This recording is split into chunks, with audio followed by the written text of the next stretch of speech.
सभी दोस्तों का बहुत बहुत स्वागत है। दोस्तों, आज का वीडियो बहुत ही महत्वपूर्ण वीडियो है। आज के वीडियो में हम बहुत ही महत्वपूर्ण टॉपिक पर डिस्कस करेंगे, बहुत ही महत्वपूर्ण जानकारी आपसे शेयर करेंगे। इसलिए दोस्तों, वीडियो को स्किप मत करना, अंत तक वीडियो को सुनना और सुनने के बाद जो जानकारी आपको प्राप्त होगी सभी के साथ ज़रूर शेयर करना। क्योंकि दोस्तों, आज के समय में 90% लोग गैस, कब्ज, एसिडिटी से परेशान हैं, यानी कि पित्त रोग से परेशान हैं। अगर आज दोस्तों इस वीडियो को आपने अंत तक सुन लिया, सुनने के बाद जो इनमें जानकारी बताई गई है, इस जानकारी को आपने फॉलो कर लिया तो पूरी ज़िंदगी आपको गैस, कब्ज, एसिडिटी नहीं बनेगी। अगर आपको गैस, कब्ज, एसिडिटी हो रही है, रात में आपका पेट फूल रहा है और दोस्तों इससे आप परेशान हैं, इसे दूर करने के लिए आप पीपीआई ग्रुप की यानी पेंटाप्राजोल, डोमपेरिडोन, राइबेप्राजोल, डोमपेरिडोन कैप्सूल का सेवन कर रहे हैं या किसी एंटासिड सिरप का सेवन कर रहे हैं या आप किसी एंजाइम सिरप का सेवन कर रहे हैं, तो दोस्तों इन सभी दवाओं से आपको छुटकारा मिल जाएगा। क्योंकि दोस्तों, आज हम आप लोगों के सामने दो ऐसी चीज़ों के बारे में डिस्कस करेंगे जो पुरानी से पुरानी एसिडिटी को, पित्त रोग को ठीक कर देगा, और दो योगा शेयर करेंगे और दो नियम शेयर करेंगे। दोस्तों, इन सारे नियमों को आप डेली अपने रूटीन में शामिल कर लीजिए। ज़िंदगी भर आप स्वस्थ और निरोग बने रहेंगे।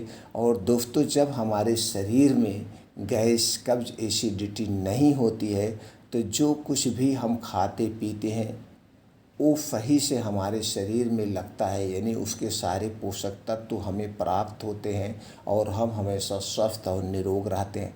तो दोस्तों, इसके पहले हमें ये जानने की ज़रूरत है, एक गैस, कब्ज, एसिडिटी बनती क्यों है, पित्त रोग बढ़ता क्यों है हमारे शरीर में, और ये पित्त रोग है क्या।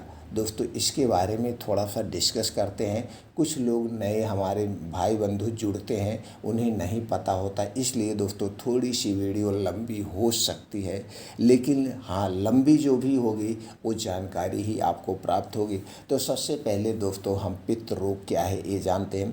दोस्तों, हमारा शरीर 5 तत्वों से बना हुआ है। जब हमारे शरीर में किसी भी पोषक तत्व की कमी होती है तो दोस्तों उस कमी के कारण हमारे शरीर में बीमारियां उत्पन्न होती हैं।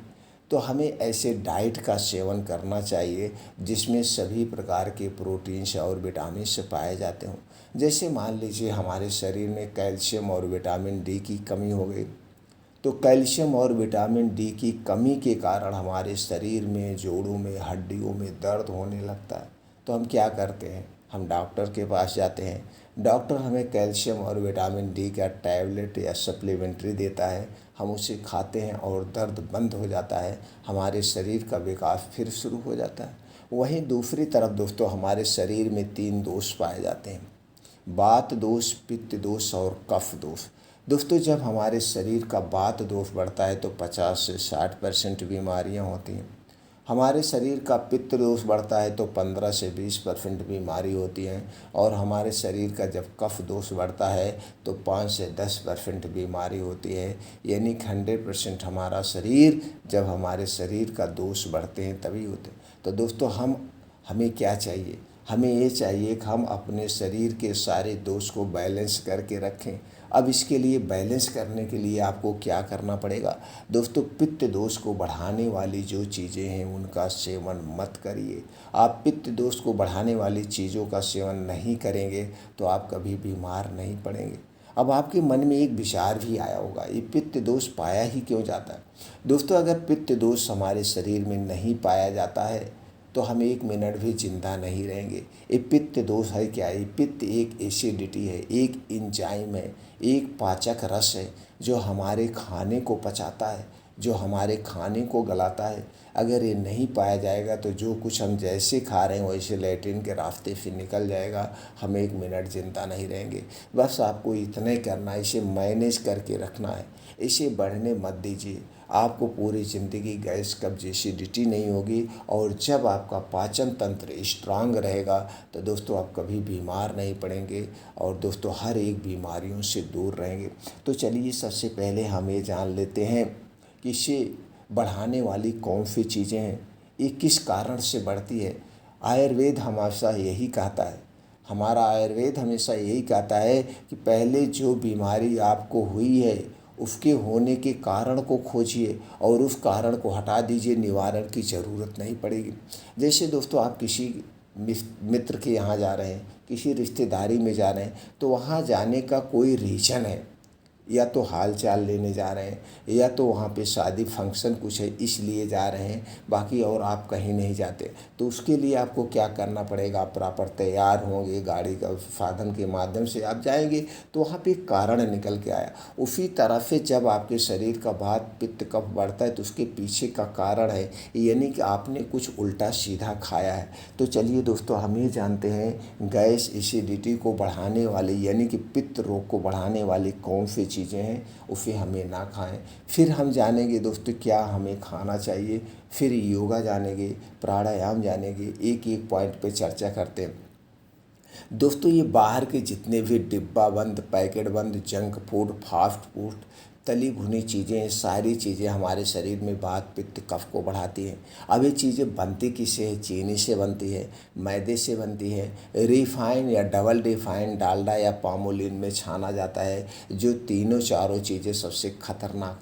छानने के बाद इसको एक प्रोसीजर से गुजरना पड़ता है और दोस्तों हमारे स्वाद को बढ़ाने के लिए इसमें कुछ बेस डाले जाते हैं, कलरफुल बनाने के लिए आर्टिफिशियल कलर डाला जाता है। और दोस्तों जैसे 3 महीना 2 महीना 6 महीना 1 साल की एक्सपायरी होती है, तो जब ये चीज़ें बन आज रही है खा रहे हैं हम 1 साल बाद, तो दोस्तों इसे सुरक्षित रखने के लिए एक प्रकार का केमिकल डाला जाता है जिसे आप जहर कह सकते हैं। तो ये सारी वेस्ट चीज़ें हमारे आंतों में जाकर चिपकती है और धीरे धीरे आंतों में एक मोटी लेयर बन जाती है जो आगे चल के गैस कब्ज एसिडिटी का कारण बनते हैं। और दोस्तों यही गैस कब्ज एसिडिटी बढ़ते बढ़ते क्या होता है, पेप्टिक अल्सर होता है, गैस्ट्रिक अल्सर होता है और धीरे धीरे आंतों और पेट का कैंसर होने लगता है। और दोस्तों जब बहुत ज़्यादा एसिडिटी बनती है तो रक्त की एसिडिटी होती है, फिर ये रक्त की एसिडिटी रक्त में जमा होने लगती है जिससे हार्ट अटैक ब्रेन स्ट्रोक जैसी कई समस्याएं होने का खतरा बढ़ जाता है। तो इसलिए दोस्तों हमें ये बाहर की जितनी भी चीज़ें नहीं खानी चाहिए। और क्या हमें नहीं खाना चाहिए, कोल्ड ड्रिंक्स, अल्कोहल, ठंडा पेय पदार्थ, हमें ठंडा पेय पदार्थ कोई नहीं लेना चाहिए, चाहे बाहर का हो चाहे फ्रिज का रखा हुआ कोई भी सामान हमें नहीं लेना चाहिए। क्यों नहीं लेना चाहिए, क्योंकि दोस्तों हमारे शरीर का टेम्परेचर 36 से 37 डिग्री सेल्सियस होता है। जब हम कोई भी ठंडी चीज़ लेते हैं तो दोस्तों ये हमारे शरीर के वात पित्त कफ को बढ़ा देता है। और दोस्तों कोल्ड ड्रिंक्स में 300 ml की बोतल में 43 ग्राम चीनी पाई जाती है। अगर ये कोल्ड ड्रिंक्स 300 ml की दिन भर में 3 बोतल आप पीते हैं तो 100 ग्राम चीनी खा रहे हैं। और 100 ग्राम चीनी दोस्तों किसी भी स्वस्थ आदमी को बीमार करने के लिए काफ़ी है। इसलिए हमें कोल्ड ड्रिंक्स या ठंडे पेय पदार्थ का सेवन नहीं करना चाहिए।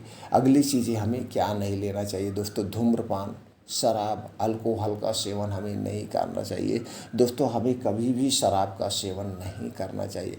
अगर इन चीज़ों का सेवन आप नहीं करते हैं तो हर एक बीमारी से आप दूर रहेंगे। अब आपके मन में विचार आ रहा हो फिर हमें खाना क्या चाहिए, दोस्तों घर का बना हुआ ताज़ा खाना खाइए, हरी साग सब्जियां खाइए मौसम के हिसाब से। हमें डेली रूटीन में 1 से 2 फल खाने चाहिए, वो भी मौसम के हिसाब से। दोस्तों कुछ बीन्स होते हैं उन्हें रात में भिगो दीजिए, सुबह अंकुरित करके खाइए, इसमें सभी प्रकार के पोषक तत्व पाए जाते हैं। यह एक प्रकार का सुपर फूड है। दोस्तों कुछ ड्राई फ्रूट्स हैं उन्हें आप भिगो करके सुबह खाइए। मल्टीग्रेन आटा और दोस्तों मिक्स दालों का सेवन करिए, इसमें सभी प्रकार के पोषक तत्व पाए जाते हैं। ये हो गया हमें दोस्तों खाना खाने चाहिए। अब हम यहाँ पे जानते हैं खाना खाने के नियम के बारे में। दोस्तों अगर आप खाना खाने के नियम की ये 2 आदत अपना लीजिए, ये 2 नियम जरूर अपनाइए। इस 2 नियम को जिस दिन से आप अपनाएंगे जिस दिन से आप अपनाएंगे उसके 1 महीने के अंदर ही दोस्तों आपका शरीर अपने आप अपनी बीमारी को ठीक करना शुरू कर देगा। यानी आपके शरीर का पुनर्जन्म हो जाएगा। वो नियम कौन सा है? पहला नियम है दोस्तों, सूर्य डूबने के 40 मिनट पहले खाना खाने की आदत। यह आदत तो सभी को अपना लेना चाहिए। और हमारे पूर्वज लोग क्या करते थे? पहले के लोग दोस्तों सूर्य डूबने के पहले खाना खा लेते थे। चाहे कोई आम आदमी था या ऋषि मुनि थे, सब लोग दोस्तों दिन बैठने के पहले ही खाना खा लेते थे। ये कहते थे भैया दिन डूबने के बाद कीड़े मकोड़े आने लगते हैं, लाइट की व्यवस्था नहीं थी। लेकिन आज हम दोस्तों एक चकाचौंध दुनिया में जी रहे हैं, जिसके कारण हम देर रात खाना खाते हैं। 11 से 12 बजे खाना खाते हैं, 9 से 10 बजे खाना खाते हैं। और एक खाना दोस्तों पचता नहीं, एक खाना सड़ता है। और सड़ा हुआ खाना शरीर में सैकड़ों बीमारियां पैदा करता है। तो सूर्य डूबने के पहले हमें खाना खाने की आदत आप डाल लीजिए। और ये जो सूर्य डूबने के पहले आप खाना खाएंगे, ये हल्का सुपाच्य खाना होना चाहिए। रात के खाने में तली भुनी चीज़ें नहीं होनी चाहिए। रात के खाने में दोस्तों एकदम हल्का खाना, हैवी खाना नहीं होना चाहिए। और दोस्तों रात का खाना पेट भर के नहीं खाना चाहिए। खाना जब भी खाइए उसे 32 बार चबा चबा के खाइए। खाना खाने के पहले हो सके तो पानी मत पीजिए। खाना खाते समय हमें पानी नहीं पीना चाहिए। अगर आप दोस्तों खाने को चबा चबा के खाएंगे तो पानी पीने की ज़रूरत ही नहीं पड़ेगी। और दोस्तों खाना खाने के 1.5 से 2 घंटे के बाद पानी पीजिए, आपका पेट कभी नहीं फूलेगा। जो रात में पेट फूलता है, क्यों फूलता है? जब आप 10-11 बजे खाना खाते हैं, वो 2 घंटे बाद खाना सड़ना शुरू हो जाता है, वो पचता नहीं है, जिससे आपको पेट फूलता है। जब पेट फूलता है, गैस, कब्ज, उल्टी, एसिडिटी होती है। दोस्तों कभी नहीं होगा आपको। अब एक फ़ायदा इसका और होगा, जब आप सूर्य डूबने के पहले खाना खाते हैं तो दोस्तों आपको 16 घंटे की फास्टिंग का मिल जाता है। यानी 16 घंटे का आप डेली उपवास हो गया। जान लीजिए आप डेली व्रत पे रह रहे हैं। कैसे दोस्तों? मान लीजिए आपने 6 बजे खाना खाया, अगले दिन आप 10-11 बजे खाना खाएंगे। अब इस 16 घंटे आपके पाचन तंत्र को रेस्ट मिल जाएगा। और जब आप रात में सोने जाएंगे तो दोस्तों आप तन मन धन से सो रहे हैं। यानी कि आप पूरा शारीरिक रूप से आराम कर रहे हैं। इससे आपका शरीर पुनः रिपेयर हो जाता। और दोस्तों जब हम फास्टिंग पे रहते हैं, हम उपवास पे रहते हैं, तो हमारे शरीर का टेम्परेचर 2 से 3 डिग्री सेल्सियस कम हो जाता है। और जब हमारे शरीर का टेम्परेचर 2 से 3 डिग्री सेल्सियस कम होता है तो दोस्तों हमारा शरीर अपने आप बीमारी को रिमूव करना शुरू कर देता है। तो ये पहला नियम आप अपना लीजिए। इस नियम को सभी को अपनाना चाहिए दोस्तों। 1 महीने के लिए आप अपना लीजिए। 1 महीने में ही आपके शरीर में जो बदलाव होगा आप देखिएगा। ये तो हो गया पहला नियम। दूसरा नियम आपको क्या अपनाना है दोस्तों? किसी भी कीमत पर आपको ब्रह्म मुहूर्त में उठना है। ब्रह्म मुहूर्त की बात करें तो दोस्तों 3 से 4 बजे का समय होता है, लेकिन आज के लाइफ स्टाइल में आप ऐसा नहीं कर सकते हैं। तो दोस्तों 4 से 5 बजे के बीच उठने का प्रयास करिए। 4 से 5 बजे के बीच जब आप उठेंगे तो आपको क्या करना है? सबसे पहले 2 से 3 गिलास गुनगुना पानी करिए। चाहे जो भी समय हो, ठंडी, गर्मी, बारिश, जो भी समय हो, 2 से 3 गिलास गुनगुना पानी कीजिए। इसे बैठ करके बासी मुँह, निराहार, यानी मुंह धुलना नहीं है। बासी मुँह, ये जो मुंह में लार है ये दोस्तों अल्काइन होती है। ये आपके आंतों में जाते हैं, जिससे आंतों को डिटॉक्सिफाई करती है, पेट को डिटॉक्सिफाई करती है। इसीलिए बासी मुँह 2 से 3 गिलास गुनगुना पानी पीजिए। पानी पीने के बाद थोड़ा सा बाहर टहल लीजिए। फिर डेली दिनचर्या से निवृत्त हो जाइए। अब आपको 5 बजे घर छोड़ देना है। किसी भी कीमत पर 5 बजे आपको घर छोड़ना है। अब 5 बजे जब घर छोड़ देंगे तो 5 से 7 या 2 घंटे का समय आप अपने लिए दीजिए। अब 2 घंटे के समय में आपको क्या करना है, चलिए वो जानते हैं। दोस्तों 2 घंटे के समय में सबसे पहले आपको मॉर्निंग वॉक करना है। तो मॉर्निंग वॉक करने के लिए मॉर्निंग वॉक का एक अच्छा सा स्थान के चुनाव करिए। वो स्थान कैसा हो? जहाँ पे मिट्टी हो, जहाँ पे हरी घास हो, उसी पे नंगे पाँव मॉर्निंग वॉक करना है। दोस्तों नंगे पाँव मॉर्निंग वॉक करने के अलग ही बेनिफिट है।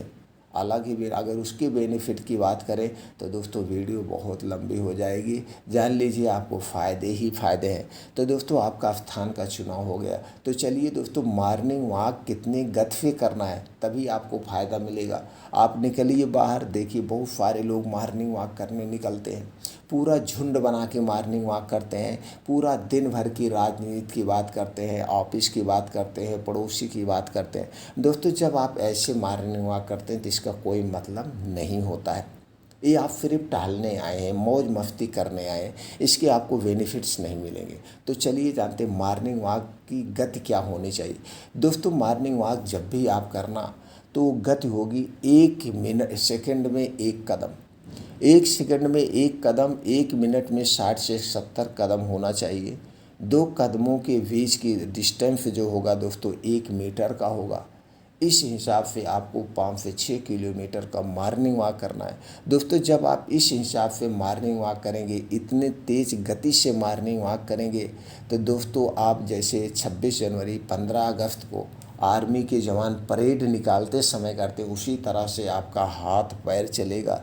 ये है शुद्ध मॉर्निंग वॉक करने का चाल, मॉर्निंग वॉक करने की चाल। इसी गति से आपको मॉर्निंग वॉक करना है। दोस्तों जब इस गति से आप मॉर्निंग वॉक करते हैं तो जो हमारा ये हार्ट है नॉर्मल से 10 गुना ज़्यादा तेज़ पंप करेगा, और जितने तेज़ हमारा हार्ट है पंप करेगा दोस्तों हमारे शरीर में उतने तेज़ ही ब्लड सर्कुलेशन होगा, जिससे हमारे शरीर में कहीं पे भी खून में कोई रुकावट है वो दोस्तों रुकावट दूर हो जाएगी, और पसीने के माध्यम से हमारे शरीर की जो गर्मी वो बाहर निकल जाती है। जो इन दोस्तों स्किन रोग से संबंधित कोई समस्या वो दूर हो जाएगी। तो इसी गति से आपको मॉर्निंग वॉक करना है। अब दोस्तों आपका मॉर्निंग वॉक कंप्लीट हो गया। अब वहीं पे बैठ के आपको 2 योगा करना है। पहला योगा है अनुलोम विलोम, जिसे आपको आधे घंटे डेली कंटिन्यू करना है। आधे घंटे, 1 मिनट भी कम नहीं। आधे घंटे अनुलोम विलोम करने के बाद आपको 15 से 20 मिनट का वहीं पे क्या करना है दोस्तों, कपालभाति। अगर आप 15 से 20 मिनट डेली कपालभाति करते हैं तो दोस्तों हर एक बीमारी आपकी दूर हो जाएगी। तो इसलिए इस दोनों योगा को आपको ज़रूर करना है। अनुलोम विलोम कपालभाति कैसे करें, आपको दोस्तों यूट्यूब पे बहुत सारी वीडियो मिल जाएगी। किसी को भी आप अपना गुरु मान के उसी तरह से इस दोनों योगा को अच्छे से करना है। अब ये दोनों योगा जब आपके कंप्लीट हो जाए तो दोस्तों वहीं पे कुछ और योगा करिए, जैसे शीर्षासन, वज्रासन, सूर्य प्राणायाम, दंड बैठक, सपाट मारिए, जो भी आप अपने शारीरिक क्षमता के अनुसार कर सकते हैं। कुछ योगा प्राणायाम वहीं पे और करिए। इसके बाद जब ये सारी योगा प्राणायाम हो जाएं तो लास्ट में वहीं बैठ के आपको दोस्तों 15 से 20 मिनट आपको मेडिटेशन करना है, यानी ध्यान करना है। इस ध्यान में आप किसे जागृत करेंगे, इस ध्यान में दोस्तों आपको अपने सबकॉन्शियस माइंड को जागृत करना है। ये हमारा जो सबकॉन्शियस माइंड है सबसे शक्तिशाली होता है, इससे शक्तिशाली कोई माइंड नहीं होता है। इस सबकॉन्शियस माइंड आपको चाहे तो पूरी ज़िंदगी स्वस्थ और जवान बनाए रख सकता है। इस सबकॉन्शियस माइंड चाहे तो आपको बीमार बना सकता है, ये आपके अपने हाथ में है। कैसे दोस्तों, इस अपने सबकॉन्शियस माइंड को आप पॉजिटिव थिंकिंग दीजिए। अगर आप 60 साल के हैं तो ध्यान में आपको सोचना है, आप एकदम ध्यान में लीन हो जाइए। आप ये सोचिए, अब मैं 40 साल की उम्र में जब था, मैं 30 साल की उम्र में जब था, उस समय मेरे शरीर में क्या एक्टिविटी थी, मेरा क्या शौक़ था। मैं गाड़ी चलाता था, मैं ऑफिस में रहता था, मैं डीएम था, मैं एसपी था, मैं डॉक्टर था। जो थे आप, जो शरीर में पॉजिटिविटी उस समय आपके अंदर थी, जो आपने अच्छा काम उस समय किया था, वही चित्र को इमेजिन कीजिए, उसी को आपको सोचना है। आपको ये कभी नहीं सोचना है कि मैं 60 साल का हूँ, ये आपको कभी नहीं सोचना है। ये आपको कभी नहीं सोचना है मैं 70 साल का हूँ। आप जितने साल के प्रेजेंट टाइम में हैं, इससे 25 से 30 साल माइनस करके उस बारे में आप सोचिए कि मैं इतने उम्र में जब था तो मेरे शरीर में क्या जोश, क्या जुनून था। ये आपको पॉजिटिव थिंकिंग देना है। आपको अपने सबकॉन्शियस माइंड को नेगेटिव कभी नहीं देना है, क्योंकि ये आपका जो माइंड होता है ये एक तरह का पागल होता है। अगर इसे आप कहेंगे आम के पेड़ को इमली का पेड़ है तो मान लेगा इमली का पेड़ है, जब तक आप टोन नहीं चेंज करें। यानी कि एक प्रकार का ये आपका गेम चेंजर माइंड है। इसलिए हमेशा इसे पॉजिटिव थिंकिंग दीजिए। किसी दूसरे के बारे में भी आप नेगेटिव मत सोचना, नहीं तो वही नेगेटिविटी आपके दिमाग में लाता रहेगा तो घटनाएं आपके साथ घट सकती है। इसलिए नेगेटिविटी नहीं लाना है, पॉजिटिविटी हमेशा सोचना है, चाहे अपने बारे में हो चाहे दूसरे के बारे में। इतना डेली आपको करना है। लेकिन ये सब चीज़ें आप कहाँ पे करेंगे? ये सारे योगा प्राणायाम आप कहाँ पे करेंगे? ये बाहर वहीं फील्ड में करना है, घर में नहीं करना है। अब दोस्तों ये सारी चीज़ें जब खुले आसमान के नीचे आप करेंगे तो आप देखेंगे उस समय सूर्य की किरण निकल चुकी होगी, सूर्य भगवान हमें दर्शन दे चुके होंगे। और सूर्य की किरणों में दोस्तों कैल्शियम और विटामिन डी प्रचुर मात्रा में पाया जाता है। आपके शरीर में कभी भी कैल्शियम और विटामिन डी की कमी होगी ही नहीं। आप पूरी ज़िंदगी दोस्तों हर एक दर्द से दूर रहेंगे, क्योंकि दोस्तों कैल्शियम और विटामिन डी हमारे शरीर के लिए सबसे महत्वपूर्ण है। अब अगर आप इतना काम कर लिए तो दोस्तों आप हमेशा स्वस्थ और निरोग रहेंगे। चलिए मित्रों, अब जानते हैं हम वो 2 चीज़ें कौन से हैं, जो तरीका कौन से हैं जो हमारे पुराने से पुराने गैस एसिडिटी को दूर कर देगा। अगर आप इतना चीज़ें कर लिए 1 महीना तक जो हमने बताया, तो आपको किसी दवा की या किसी घरेलू नुस्खे की ज़रूरत नहीं पड़ेगी। 1 ही महीने में आपके शरीर में अचानक सा बदलाव आना शुरू हो जाएगा। और इसी नियम को आप पूरा फॉलो करें, पूरी ज़िंदगी आप फॉलो करिए, तो आपको एक टैबलेट की ज़रूरत नहीं हो। ये जितने विचार हमने आपसे शेयर किए, जो भी बातें आपसे शेयर किए, इन सारी बातों को मैं फॉलो करता हूँ दोस्तों। मैं ऐसे हवाई में नहीं बताया। और मैं पिछले 40 साल से एक टैबलेट नहीं खाया हूँ, कोई बीमारी नहीं हुई, मैं तो जानता ही नहीं हूँ बीमारी कैसे हूँ। ये हमारा रूटीन फिक्स है दोस्तों, वो रूटीन मैं आपसे शेयर करूँ। आप भी 1 महीने के लिए आजमा लीजिए, और 1 महीने में जो बदलाव होगा आप जान के चौंक जाएंगे। कोई भी मेडिसिन लेने की ज़रूरत नहीं पड़ेगी। अगर आप शुगर की दवा ले रहे हैं, ब्लड प्रेशर की दवा ले रहे हैं, कोलेस्ट्रॉल की दवा ले रहे हैं, थायराइड की दवा ले रहे हैं, कोई भी बीमारी की दवा ले रहे हैं, वो बीमारी की दवा धीरे धीरे उसकी मात्रा कम होती जाएगी, और कुछ दिनों बाद वो दवाएं बंद हो जाएगी अपने आप, क्योंकि आपका शरीर अंदर से स्ट्रांग हो चुका होगा, अंदर से मजबूत हो चुका होगा।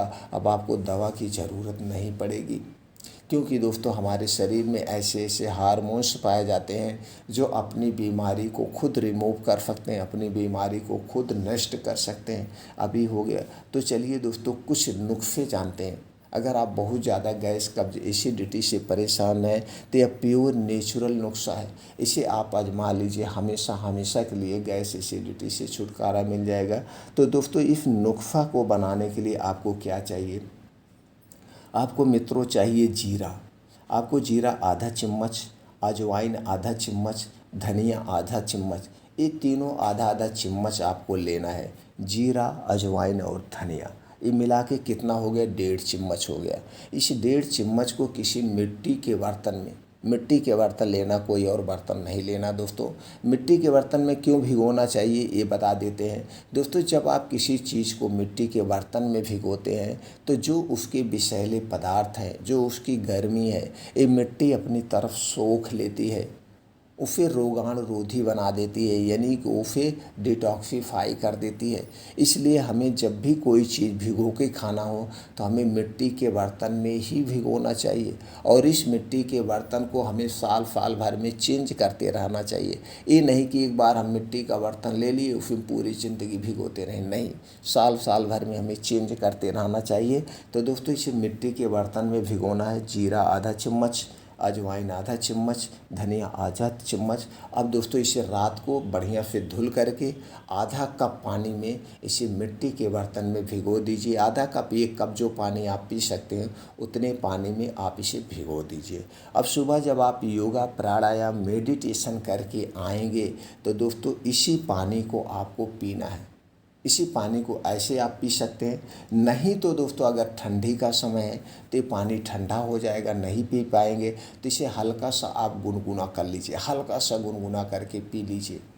और गर्मी का सीज़न है तो इसे वैसे पी सकते हैं और इसके कोई साइड इफ़ेक्ट नहीं है। बस इतना आपको ध्यान देना है कि इस पानी को पीने के पहले कुछ नहीं खाना पीना है और इस पानी को पीने के 2 घंटे बाद तक आपके मुंह में कुछ नहीं जाएगा।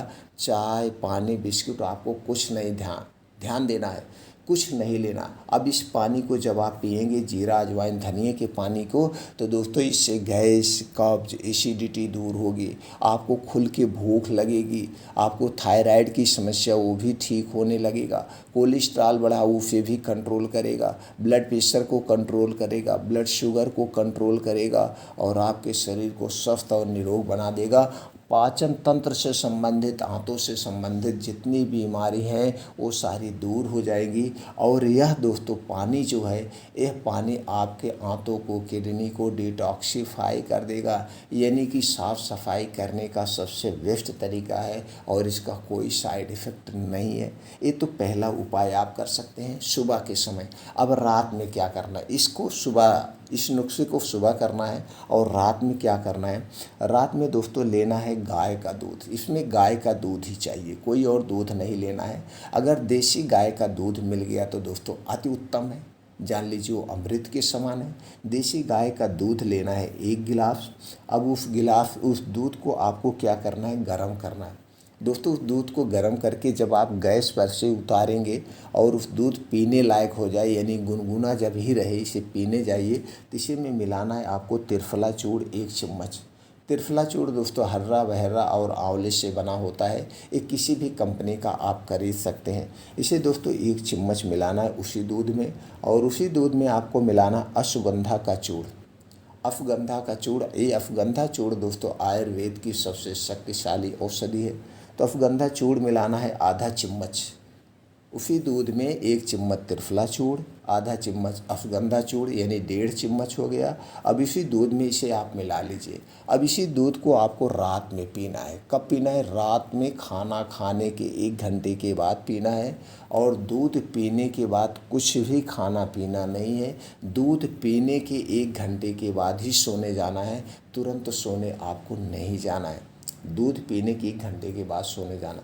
तो दोस्तों ये 2 तरीका जब आप अपनाते हैं तो आपके पेट में जो गैस, एसिडिटी बन रही वो हमेशा के लिए दूर हो जाएगी। अब ये जो त्रिफला चूर्ण है दोस्तों आपके वात, पित्त, कफ तीनों को बैलेंस रखता है। पुरानी से पुरानी गैस, एसिडिटी, कब्ज को दूर कर देता है। और जो इसमें अश्वगंधा चूर्ण मिला हुआ है, ये दोस्तों अश्वगंधा चूर्ण आपके शरीर की हड्डियों, मांसपेशियों को मजबूत बनाता है। क्योंकि दोस्तों अश्वगंधा चूर्ण आयुर्वेद की सबसे शक्तिशाली औषधि है।